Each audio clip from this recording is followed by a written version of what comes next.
Bienvenue à Doublement Fier. Saviez-vous qu'il existe dans notre région une réserve écologique qui bénéficie du statut de protection le plus sévère des aires protégées par l'Union mondiale pour la culture? Il s'agit de la réserve écologique de la Serpentine de Colerain, mieux connue sous le nom des Sentiers pédestres des Trois-Monts. Ce site exceptionnel est accessible au public, hiver comme été. Rendons-nous dans ce centre de plein air encore méconnu. Madame Grenier, j'aimerais ça que vous me parliez l'origine un peu de la corporation des Sentiers pédestres des Trois-Monts. Vous êtes la présidente depuis 2 ans, mais cette corporation-là, elle existe depuis l'an 2000? Elle existe depuis l'an 2000, sauf que depuis 2003, les sentiers pédestres ont été vraiment reconnus comme une réserve écologique. Et dans cette réserve écologique, nous avons surtout un privilège que le public puisse entrer pour marcher dans les sentiers, parce qu'une réserve écologique, normalement, les gens n'ont pas le droit et n'ont pas aucune permission pour aller marcher, même juste rentrer dans la réserve.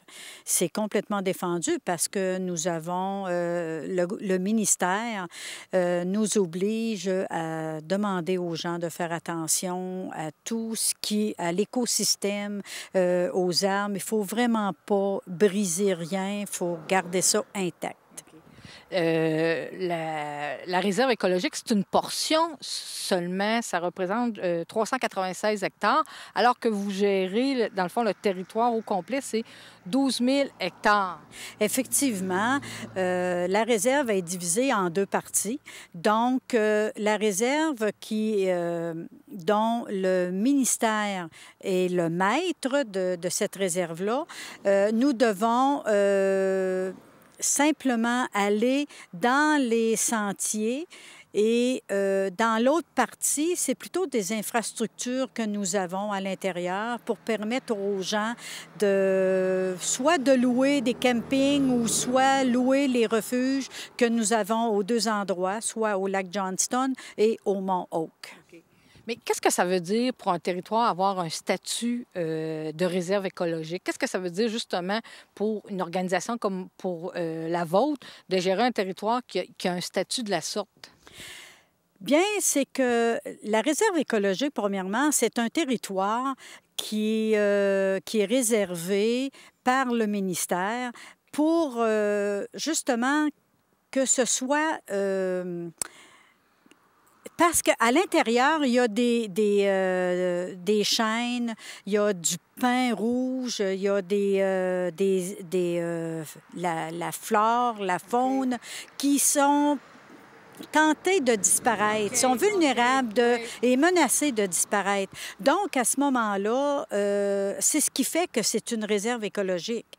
Et la première partie de notre territoire est justement commencée dans la réserve écologique et un petit peu plus haut, nous avons la deuxième partie du territoire des Trois-Monts de Colerain qui appartient à la municipalité. Mais nous devons respecter les mêmes droits que dans la réserve, aussi bien que dans la partie de la municipalité. Okay. Nous ne devons pas faire aucun aménagement sans consulter le ministère. Ces terres-là, qu'est-ce qu'il y avait avant?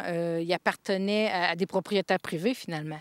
Oui, ça appartenait aux propriétaires de Colerain et ces gens-là ont dû laisser leur terrain, justement, par une vente à la municipalité, pas à la municipalité, mais au ministère, qui justement, ont fait manœuvre d'avoir, puis d'instaurer la réserve écologique. Okay. Est-ce que vous pouvez nous décrire maintenant le territoire au complet, okay? Les 12 000 hectares, puis on parle du sentier des Trois-Monts. Est-ce que vous pouvez nous décrire finalement ces 3 fameux monts? Bien, les 3 monts, premièrement, nous avons le premier mont qui s'appelle le mont Oak, qui est à peu près à 30 minutes du pavillon d'accueil. Le deuxième qui est la colline Kerr et le troisième qui est le mont Caribou, qui est plus situé vers Vimy Ridge. On peut donc prendre ces sentiers-là, soit ici, à Saint-Joseph-de-Coleraine, sur la route 112, mais aussi à partir de Véméride. Oui, effectivement, nous avons deux endroits où les gens peuvent entrer. Mais nous invitons beaucoup plus la population à venir entrer par Coleraine parce qu'il y a un coût. Et il y a un droit d'accès que le ministère nous oblige à donner à chaque entrée. Alors, les gens qui veulent aller plus vers Vimy doivent se présenter à Coleraine en premier pour venir payer et ensuite ils peuvent se rendre à Vimy et aller visiter le mont Caribou et voir les installations qu'il y a au lac Johnston aussi. Dans le fond, c'est un droit d'accès un peu comme quand on a accès à un parc. Exactement, c'est la même chose. Nous avons un coût de 4 par entrée d'adulte et 3,50 un étudiant, puis 1,50 un enfant. Donc, avec tous ces droits d'accès-là, nous, on s'autofinance, là. Fait que si les gens ne se présentent pas ici pour venir payer leur entrée, bien, on manque d'autofinancement, là. Est-ce que vous pouvez nous parler justement des activités qu'on peut faire ici en 4 saisons? Hein? C'est la particularité des lieux. On y a accès en toute saison, durant toute l'année. Là, commençons donc par l'hiver et on va faire le tour des saisons. Bien, en hiver, nous avons le privilège d'avoir des sentiers qui sont regroupés par boucles. Donc, ça veut dire qu'à ce moment-là, les gens ont accès aux sentiers et en raquette. Surtout en hiver, c'est la raquette qui est vraiment prédominante. Et puis, si... Les raquettes, on peut en louer ici? Oui, on les loue ici. On en a même plusieurs paires où les gens peuvent se prévaloir de cette chance-là d'avoir des raquettes sur place quand ils veulent aller. Et dernièrement, nous avons fait acquisition de raquettes pour enfants. Et puis, ça a été très apprécié parce que nous avons beaucoup d'entrées familles. Cette année, ça a été vraiment un record d'avoir des entrées familiales. Les parents venaient avec leurs 2 jeunes ou 3 jeunes enfants, puis ils nous demandaient souvent les raquettes. Et alors, on s'est décidé d'être capable de s'en prévaloir. Okay. Donc, l'hiver, c'est essentiellement la raquette qui est pratiquée ici. Oui. Et si on va au printemps, bien au printemps, il y a une petite période où c'est presque fermé. Oui. Pour le dégel des sentiers. L'été, c'est ouvert à partir du 24 juin. Pendant toute la période d'été, semaine comme dimanche, samedi-dimanche. Et nous accueillons beaucoup de gens de l'extérieur en passant. Là, oui. Puis cette année, ça a été favorable aux gens de la région de Thetford Mines. Oui. On a vu beaucoup de gens de la région se prévaloir de nos sentiers qui, à leur idée que ça n'existait pas, ça. Alors, on était contente que les gens découvrent nos petits coins féeriques qu'on a à Coleraine pour ces sentiers. Okay. Et à l'automne aussi, nous avons les sentiers qui sont ouverts pour surtout les couleurs, la belle fête des couleurs. On a des gens là qui ils viennent passer des journées complètes dans nos sentiers parce qu'on a la chance de leur fournir le privilège de venir dans des sentiers où ils voient des belles couleurs puis qu'ils soient capables aussi d'admirer la nature. Et nous aurons aussi au printemps là, la chance de faire avec un projet avec l'École Sainte-Bernadette de Coleraine des nichoirs pour les oiseaux. Et ces enfants-là viendront poser leurs nichoirs et ils vont pouvoir venir les visiter tout au cours de l'été. Là, vous avez parlé des activités, mais en même temps, ce qui est important de savoir ici, bon, vous le dites, c'est très familial, mais on a autant je veux dire, il y a un intérêt pour la famille, mais aussi pour des gens qui sont habitués à des plus longues randonnées. Oui. Donc, la plus grande randonnée que nous avons, c'est de se rendre au lac Johnston. Ça prend 6 heures, aller-retour. Et pour faire le tour de tous les sentiers, c'est au moins un 6h30, 7 heures, très facilement. Les sentiers sont divisés en boucles. Puis chacune des boucles a une longueur particulière avec certaines difficultés de montée. Et chaque boucle a aussi un temps respectif pour réaliser le tour de la boucle. Est-ce qu'il est possible aussi de faire, vu que c'est une réserve écologique, de faire une visite éducative? Oui.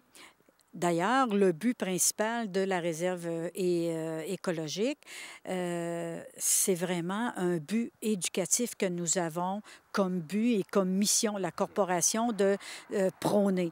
Alors, tout au cours des trajets, il y a des panneaux publicitaires, dont les informatifs, c'est-à-dire, où les gens peuvent lire l'histoire des sentiers, parce que il y a des mines, là, il y a des petites mines où sont cachés puis il y a une histoire où les gens de la place avaient dans ces sentiers-là. Donc, on a gardé ce cachet-là pour être capable de réaliser justement un but éducatif et aussi c'est de prôner la flore, la faune, puis de montrer aux gens qu'on a quelque chose de beau et d'agréable dans nos sentiers à Coleraine. J'imagine que c'est un défi en même temps. Vous êtes une corporation sans but lucratif de faire vivre presque 12 mois par année une infrastructure de loisirs comme celle-là. Qu'est-ce que ça représente comme défi, comme enjeu pour votre organisme? Bien, c'est un défi très, très colosse parce que on a quand même la municipalité de Coleraine qui nous aide par ses subventions. On a la Caisse populaire aussi qui nous aide par les subventions. On a nos entrées. On a les locations de refuge, de camping. On a la location de la salle du pavillon qui, à l'occasion, est très demandée parce que les gens l'utilisent pour n'importe quelle sorte d'occasion, des parties, des sociales. Là. Et puis, c'est comme ça qu'on vise à faire fonctionner notre corporation. Mais si on avait plus d'aide de la part du ministère puis des gouvernements, on l'apprécierait beaucoup. Parce que sans eux, on ne peut pas là, toujours fonctionner. C'est quoi votre budget en ce moment annuel environ? Là? Notre budget annuel se loge dans les 30-35 000 environ. Et puis, c'est comme je t'ai dit tantôt, c'est par les entrées que nous fonctionnons, par la petite cantine qu'on peut offrir aux gens quand ils arrêtent pour prendre un café, prendre un chip, prendre une liqueur, prendre des boissons gazeuses, de l'eau. Mais à part de ça, on s'autofinance, autrement dit. Parce que vous n'avez aucun salarié à temps plein? On a un salaire à temps plein qui, lui, s'occupe de l'entretien des sentiers. Oui. Après ça, on a les fins de semaine, j'ai 2 étudiantes qui travaillent à l'accueil. Donc, ça fait 3 salaires, salaire minimum, tu vas me dire, mais il reste qu'il faut les payer, là. Et puis, c'est sûr que si on avait de l'aide de quelqu'un qui voudrait faire une aide généreuse, on le prendrait avec cœur et joie. Okay. Vous, pourquoi vous vous êtes impliqué au sein de la corporation puis vous donnez beaucoup de temps? C'est que j'ai été dans le domaine de l'enseignement pendant 35 ans. Et quand j'ai quitté l'enseignement en 2000, je voulais donner plus à ma communauté parce que je trouvais que du bénévolat, je n'avais pas eu le temps de le faire. Et là, je suis rentrée là, les 2 pieds dedans, je vais te dire, puis c'est très exigeant. C'est très, très exigeant. Mais par contre, j'ai des membres sur le CA à côté de moi qui m'aident beaucoup, qui m'aident énormément à faire fonctionner cette corporation-là. J'ai des personnes qui sont très social, puis très dévoué aussi, là, puis très généreux, je peux dire, pour faire fonctionner la corporation. Sans cette aide-là, je ne suis pas sûre que je serais ici. Okay. Je ne suis pas sûre. Puis est-ce que vous sentez l'appui des gens, des citoyens de Coleraine? Est-ce que les citoyens de Coleraine l'utilisent, cette infrastructure-là? Je te dirais qu'à l'occasion, en tout cas la dernière année, on a eu des entrées de 100 personnes de la population, de notre municipalité. C'est sûr qu'ils l'utilisent comme il le semble, mais je dois dire que c'est peut-être pas utilisé comme on l'espère. On aimerait ça que les gens de la place l'utilisent plus, surtout que c'est gratuit pour eux autres, vu que c'est dans leur municipalité. On leur offre ça gratuitement. Je ne sais pas que ça prendrait de plus là, pour les faire venir plus souvent et plus longtemps dans les sentiers, mais on est quand même satisfait de la présence de nos gens de la place. On est quand même satisfait. Mais l'adage « on n'est jamais prophète dans son pays », ça s'adapte aussi à votre situation ici. Oui, sûrement. Puis je dois dire qu'on reçoit beaucoup de gens de l'extérieur, tels que Montréal, Sherbrooke, Drummondville, Trois-Rivières, Victoriaville.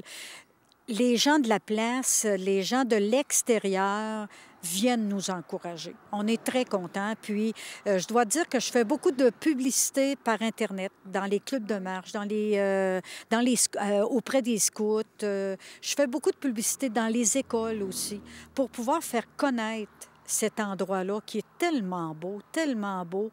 C'est incroyable tout ce qu'on peut manquer quand on ne connaît pas les sentiers des Trois-Monts. Si je vous laissais rêver un peu puis se placer dans le temps, vous voir dans 10 ans, comment, dans le meilleur des mondes, vous souhaitez voir là, le sentier ici des Trois-Monts? Bien, je te dirais que j'aimerais ça que ça reste encore avec la jeune génération qui grandit, puis qui ont vraiment le respect de la nature, ces jeunes-là. Et puis, j'aimerais ça que ça reste longtemps. Je n'ai pas dit que je serai là encore dans 10 ans, mais je souhaite que les jeunes de la municipalité de Coleraine s'impliquent davantage pour garder ouvert ce beau trésor des Trois-Monts.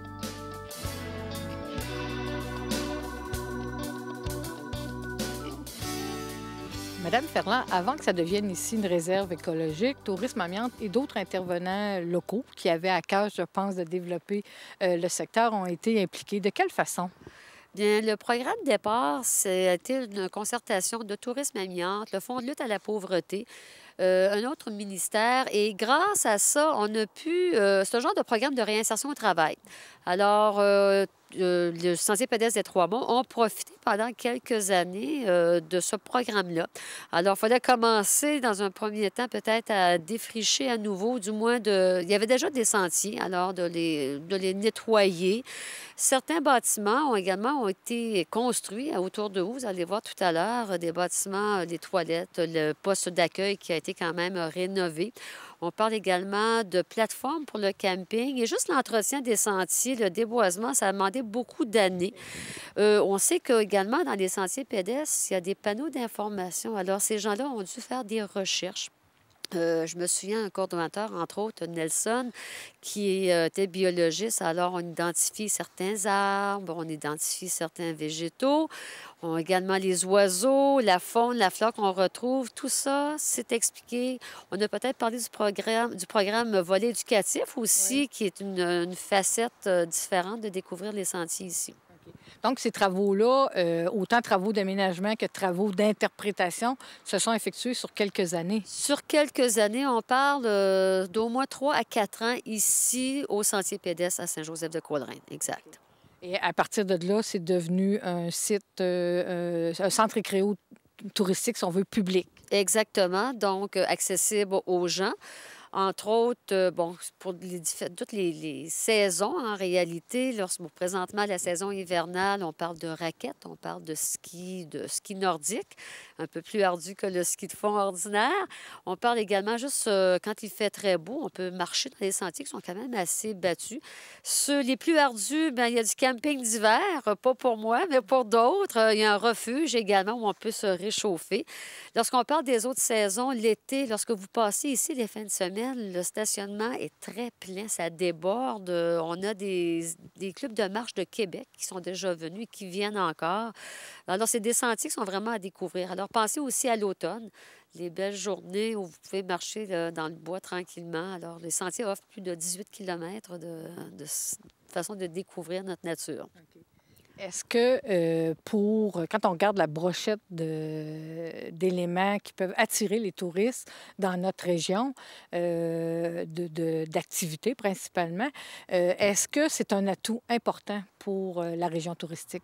Les sentiers pédestres, oui.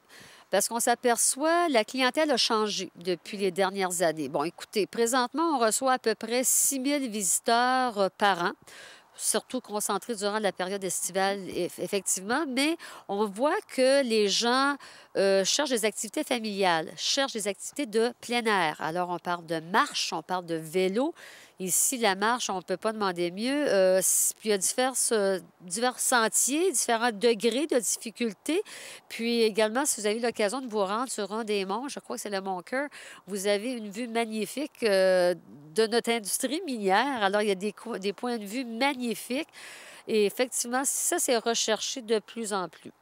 Et est-ce que le centre ici est visité davantage par des gens, des touristes, que la clientèle locale, là, locale dans le sens de MRC? Bien, écoutez, oui, au début, les premières années, je dirais que oui, mais on s'aperçoit que les gens de la région, de la MRC, connaissent de plus en plus les sentiers. On n'est pas obligé d'aller loin là, pour profiter de la belle nature et des beaux sentiers, tout ça. Les gens commencent à découvrir leur région, autant, là, on parle durant l'été que l'hiver. Effectivement, donc, on a une bonne clientèle, moitié-moitié de l'extérieur et de la MRC.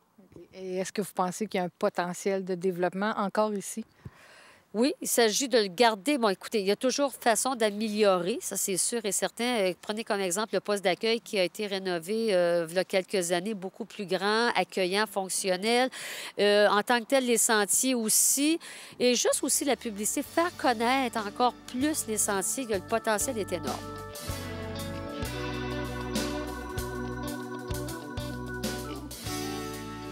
Madame Vaillancourt, de quelle façon la municipalité est impliquée ici dans le Sentier des Trois-Monts?